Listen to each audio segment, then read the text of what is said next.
Every year, more than 6 million people stand at the edge of the Grand Canyon and feel the breath leave their bodies. It is, by nearly every account, one of the most staggering sights on Earth. But beneath the awe and the Instagram photos lies a sobering reality. Hundreds of those visitors will require emergency rescue. Dozens will be hospitalized, and a small but tragic number will not make it home at all. The Grand Canyon is not merely a scenic overlook. It is a vast, unforgiving wilderness, and the mistakes that tourists make here are as old as the canyon itself. Understanding them before arrival is not just good planning. It is, in the most literal sense, a matter of survival. The single most dangerous mistake visitors make at the Grand Canyon is underestimating the difficulty of hiking below the rim.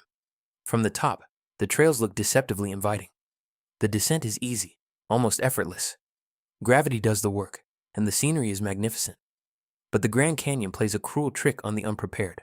Unlike a mountain, where the hardest part comes first, the canyon saves its punishment for the return trip. Every step taken downward must be earned back upward, and the climb out is relentless.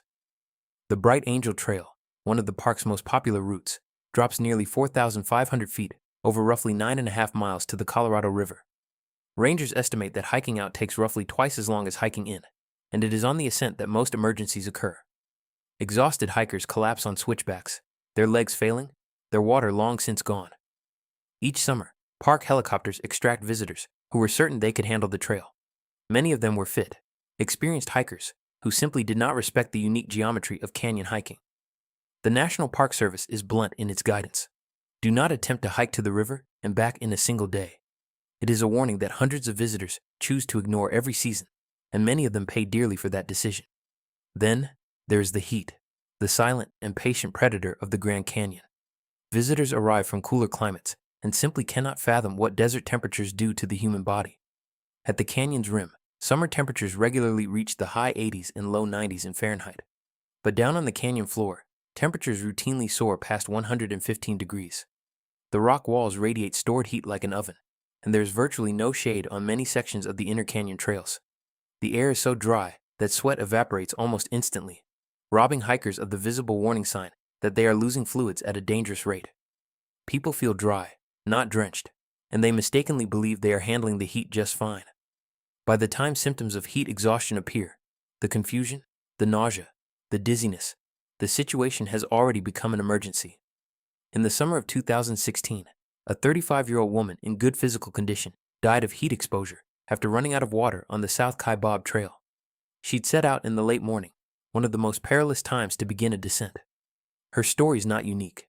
It is a pattern that repeats with grim regularity. Dehydration is the heat's closest companion, and it is the third great mistake visitors make. They simply do not carry enough water, or they do not drink it strategically. The general recommendation is to consume about half a liter of water for every hour of hiking in the canyon, and to pair that water with electrolyte replacement. Plain water alone is not enough. In extreme heat, the body loses sodium and potassium through sweat at an alarming rate, and drinking large quantities of plain water without replacing those electrolytes can lead to a condition called hyponatremia, which is essentially water poisoning. It can cause confusion, seizures, and in severe cases, death. Experienced canyon hikers carry salty snacks, electrolyte tablets, or sports drinks alongside their water. They eat even when they are not hungry, because the body needs fuel to regulate its own temperature. The mistake of carrying a single small water bottle on a canyon hike is so common that rangers have a name for the visitors who do it. They call them 211 rescues, a reference to the emergency radio code used when someone collapses on a trail from dehydration. But the dangers of the Grand Canyon are not limited to the trails below the rim. Even visitors who never set foot on a hiking path can see their vacations unravel through a series of planning errors that seem minor in advance, but compound into genuine misery on the ground. Parking at the South Rim, where the vast majority of visitors arrive, is a source of extraordinary frustration. The lots near the main visitor center and the popular Mather Point overlook fill completely by mid-morning during peak season, which runs roughly from May through September. Visitors who arrive after 9 or 10 in the morning may spend 30 minutes, sometimes an hour, circling lots in search of a space that does not exist. The stress of this search, often with tired children in the back seat, sets a negative tone for the entire visit. The solution is straightforward, but requires discipline. Arrive early. Visitors who reach the park before 8 in the morning will find parking readily available, and will experience the canyon in its most magical light, when the shadows are long and the colors shift through shades of amber and rose. For those who have already heard valuable tips like these, this is a good moment to mention that liking and subscribing to National Park Secrets is the best way to ensure these kinds of insider strategies keep arriving before the next trip. The channel is dedicated to helping visitors experience America's national parks with confidence, preparation, and the kind of knowledge that transforms a good vacation into an unforgettable one. Once parking is secured, visitors face another common frustration: the shuttle system. The Grand Canyon operates a network of free shuttle buses along the South Rim, and during peak season, certain routes are mandatory because private vehicles are not permitted on the roads they serve.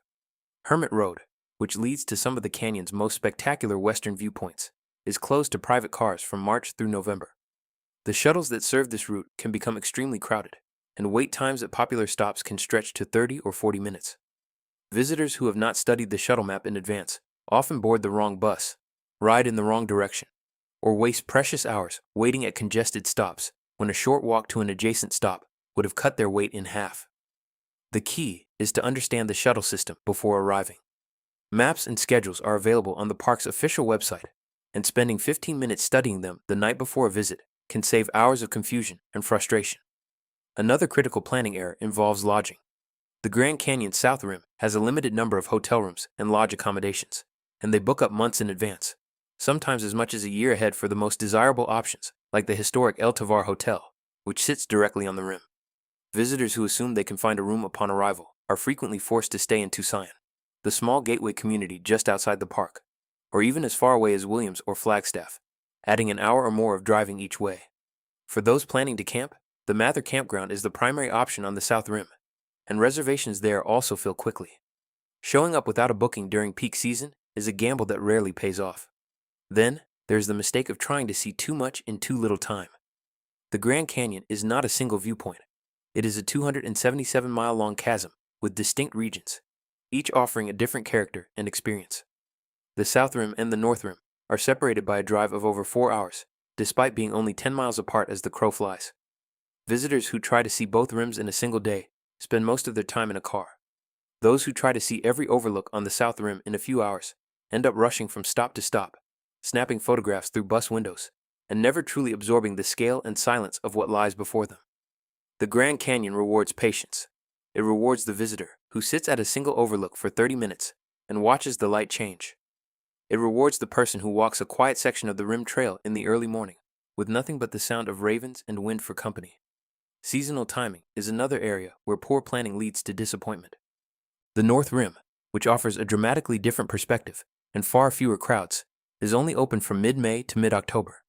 Visitors who plan a North Rim trip in winter arrive to find the road gated and closed.